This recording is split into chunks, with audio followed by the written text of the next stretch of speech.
Buenos días nuevamente, continuando con lo que conversamos en la sesión anterior sobre cómo el riesgo es una construcción social y cómo hemos evolucionado desde una visión reactiva hacia una integral. Hoy vamos a aterrizar esos conceptos en la práctica. Vamos a hablar del rayado de cancha, es decir, las reglas del juego que nos impone el marco legal ecuatoriano y la terminología técnica exacta que deben dominar para no cometer errores en el campo, porque en una emergencia la ambigüedad en el lenguaje cuesta vidas. Empecemos por el andamiaje legal. Como profesionales de la salud deben saber bajo qué leyes operan. Ya mencionamos la Constitución y su artículo 389 que crea el Sistema Nacional Descentralizado de Gestión de Riesgos. Pero hay otro artículo crucial, el 390, que establece el principio de descentralización subsidiaria. ¿Qué significa esto en español simple? Que los riesgos se gestionan primero en el nivel local. Si ocurre una inundación en un barrio, el primero que debe responder no es el presidente de la República, es el municipio, es el GAD local. Solo si la capacidad del municipio es superada, interviene la provincia y luego el nivel nacional. Esto tiene una implicación directa para ustedes. Cuando activan una ambulancia, deben entender que están operando bajo una respuesta primaria que es local. Esto se refuerza con el COOTAD, que es el Código Orgánico de Organización Territorial. Su artículo 140 dice clarito que la gestión de riesgos es competencia exclusiva de los municipios. Por eso ven que los cuerpos de bomberos, que brindan gran parte de la atención prehospitalaria en nuestro país, están adscritos a los municipios.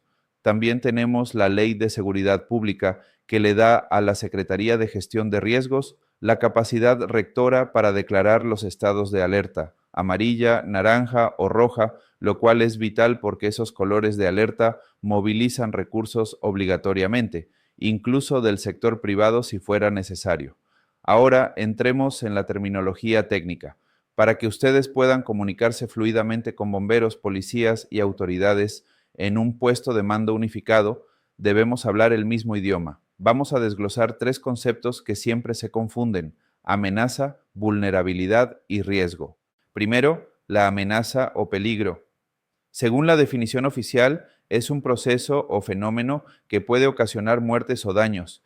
Es el factor externo. Ecuador es un país multiamenaza. Tenemos amenazas geológicas como los sismos por la falla de Quito o la zona de subducción en la costa y el vulcanismo del Cotopaxi o el Tungurahua.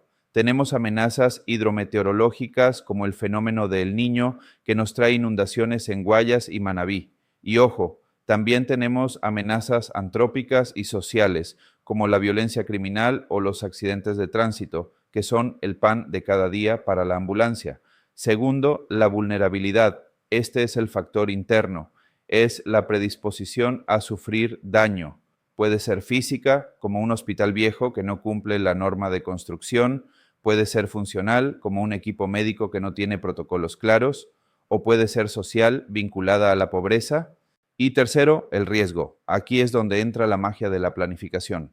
El riesgo es la probabilidad de daños futuros y existe una relación fundamental que, aunque me pidieron no usar fórmulas matemáticas complejas, debemos entender conceptualmente.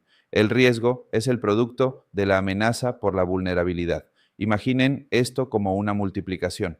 Si la amenaza es alta, pero su vulnerabilidad es cero, digamos que están en un búnker indestructible, el riesgo es cero. Por el contrario, si la amenaza es pequeña pero su vulnerabilidad es extrema, el riesgo sube.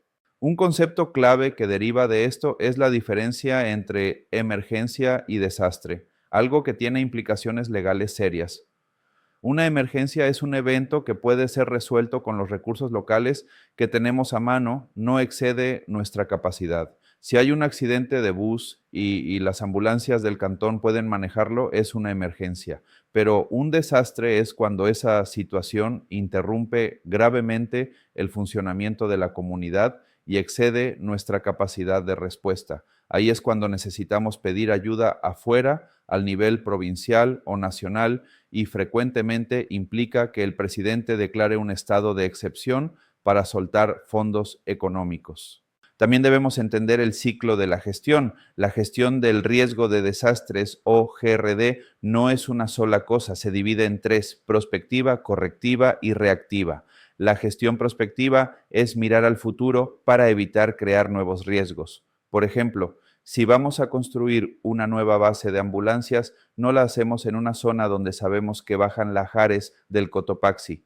La gestión correctiva es arreglar lo que ya está mal. Por ejemplo, reforzar las columnas de un hospital viejo. Y la gestión reactiva es lo que hacemos cuando el golpe es inminente o ya sucedió, como activar el protocolo de víctimas en masa. Quiero ponerles un ejemplo real y doloroso de nuestro país para ilustrar la complejidad de esto: la erosión regresiva del río Coca. Este fenómeno, que se aceleró tras el colapso de la cascada San Rafael en 2020, es una amenaza socionatural. La interacción del río con la infraestructura hidroeléctrica generó una erosión que rompió oleoductos y destruyó la vía E45. Para el sistema de salud de Napo y Sucumbíos, esto no es solo un problema de ingenieros, es una amenaza directa a la salud. Si se va la vía, se corta la línea vital para referir pacientes críticos a Quito. Además, los derrames de petróleo contaminan el agua, creando riesgos toxicológicos. Ahí ven cómo una amenaza se vuelve un problema de salud pública complejo. Para medir todo esto y no trabajar a ciegas, usamos instrumentos como el Índice de Seguridad Hospitalaria, ICH, y la matriz IPERC. El ISH nos permite evaluar si nuestro hospital es clase A, B o C, es decir, si va a aguantar o se va a caer en un terremoto. Y la matriz IPERC, que significa identificación de peligros, evaluación de riesgos y controles, es algo que ustedes deben aplicar incluso antes de bajarse de la ambulancia. Evalúan la probabilidad y la severidad de lo que ven. Si ven tráfico activo y no tienen chalecos, el riesgo de atropellamiento es alto, entonces aplican un control, ponerse el chaleco y usar conos. El propósito final de todo este contenido técnico es formar en ustedes un perfil de gestor de riesgos. Queremos que tengan autonomía en su seguridad, que apliquen el principio de autoprotección no por miedo, sino por técnica. Queremos que tengan una visión sistémica, que entiendan que su reporte desde la radio alimenta la toma de decisiones de un COE cantonal y sobre todo que sean agentes de resiliencia. La resiliencia no es solo aguantar el golpe, es la capacidad de absorberlo, adaptarse y recuperarse mejor. En un hospital esto se llama surge capacity o capacidad de expansión, poder convertir una sala de espera en una sala de trauma en cuestión de horas. Así que, estimados estudiantes, cuando salgan a su práctica, recuerden, diferencien bien una alerta naranja de una roja, sepan si están ante una emergencia o un desastre, y nunca olviden que su seguridad y la de sus pacientes depende de que también hayan calculado esa ecuación de riesgo en sus cabezas antes de actuar. Muchas gracias.